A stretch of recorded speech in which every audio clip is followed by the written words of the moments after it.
Satu, dua, tiga. Assalamualaikum warahmatullahi wabarakatuh. Kami dari kelompok 1 ingin menjelaskan tentang persatuan dan kesatuan pada masa revolusi kemerdekaan. Pada tanggal 18 Agustus 1945 sampai 27 Desember 1949. Di sini kita akan membahas yang pertama ada sistem pemerintahan, yang kedua ada sidang PPKI, yang ketiga ada pembentukan KNIP, yang keempat ada maklumat pemerintah, yang kelima ada kabinet parlementer, dan yang keenam ada pemberontakan. Ciri-ciri masa revolusi kemerdekaan: bentuk negara kesatuan, bentuk pemerintah republik, kepala negara presiden, sistem pemerintah presidensil, dasar negara UUD 1945, terdapat 12 parlementer, terdapat 8 provinsi. Selanjutnya ada sistem pemerintahan presidensil yang terdiri dari 5 poin. Poin pertama yaitu kekuasaan besar di presiden, yang kedua kekuasaan tinggi di MPR, yang ketiga MPR sebagai penjelmaan kedaulatan rakyat, yang keempat MPR sebagai kekuasaan negara, dan yang kelima presiden sebagai penyelenggara kekuasaan pemerintahan. Selanjutnya itu ada pembentukan KNIP atau Komite Nasional Indonesia Pusat. Yang pertama, PPKI dibubarkan diganti dengan KNIP. Yang kedua, KNIP diresmikan pada 29 Agustus 1945. KNIP sendiri diketuai oleh Kasman Singodimedjo. Beranggotakan 137 orang berasal dari golongan muda dan tokoh dari berbagai daerah. Yang selanjutnya itu ada ketetapan KNIP.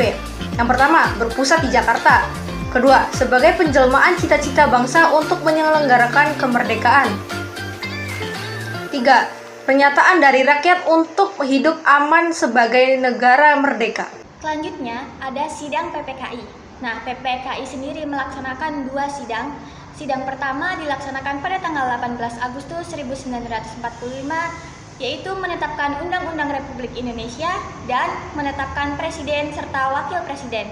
Nah, sidang yang kedua itu dilaksanakan pada tanggal 19 Agustus 1945 dengan hasil membagi wilayah Indonesia menjadi 8 bagian, yaitu Sumatera, Jawa Barat, Jawa Tengah, Jawa Timur, Sunda Kecil, Borneo, Sulawesi, dan Maluku. Itu ada maklumat pemerintahan. Yang pertama itu maklumat 5 Oktober 1945. Pemerintah mengeluarkan maklumat pembentukan TKR atau Tentara Keamanan Rakyat. Yang kedua itu ada maklumat 3 November 1945. Pemerintah mengeluarkan maklumat pembentukan partai politik. Lalu yang ketiga, maklumat 14 November 1945. Maklumat presiden bahwa tanggung jawab pemerintah ada di tangan para menteri. Kabinet presidensil dimulai dari 2 September 1945 sampai 14 November 1945.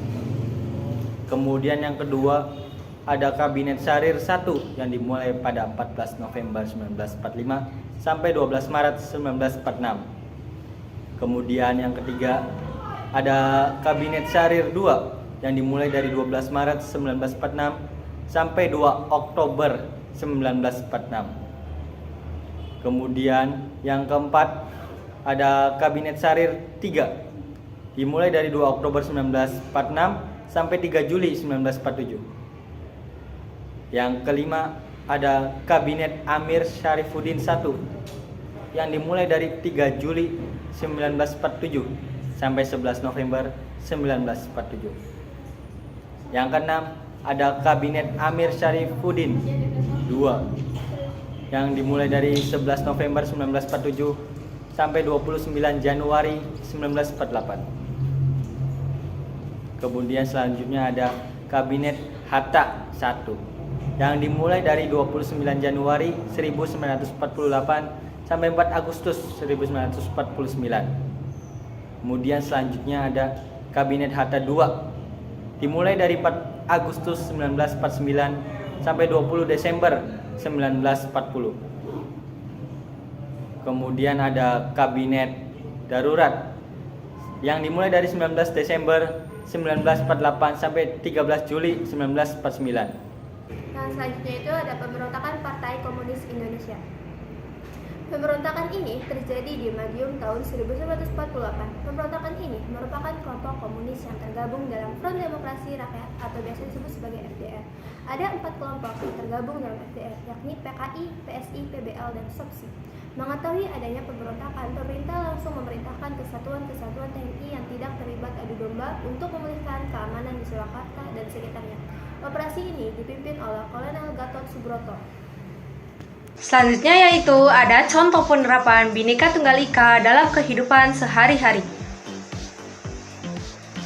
Yang ke-1, saling menghormati walau berbeda agama, suku, ras, dan budaya.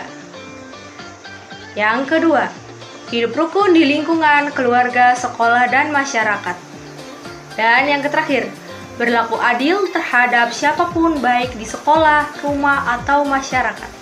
Gerakan Darul Islam atau Tentara Islam Indonesia disingkat DITII. Pemberontakan DITII terjadi pada tahun 1949 sampai 1962. Latar belakang terjadinya pemberontakan DITII di Indonesia adalah keinginan mendirikan negara Islam dan menolak perjanjian Revelle. Selanjutnya adalah Operasi Pagar Betis adalah operasi militer Indonesia untuk mengakhiri pemberontakan DITII di Jawa Barat yang dipimpin oleh Kartosuwiryo dengan mengepung markas pemberontakan di Gunung Luber.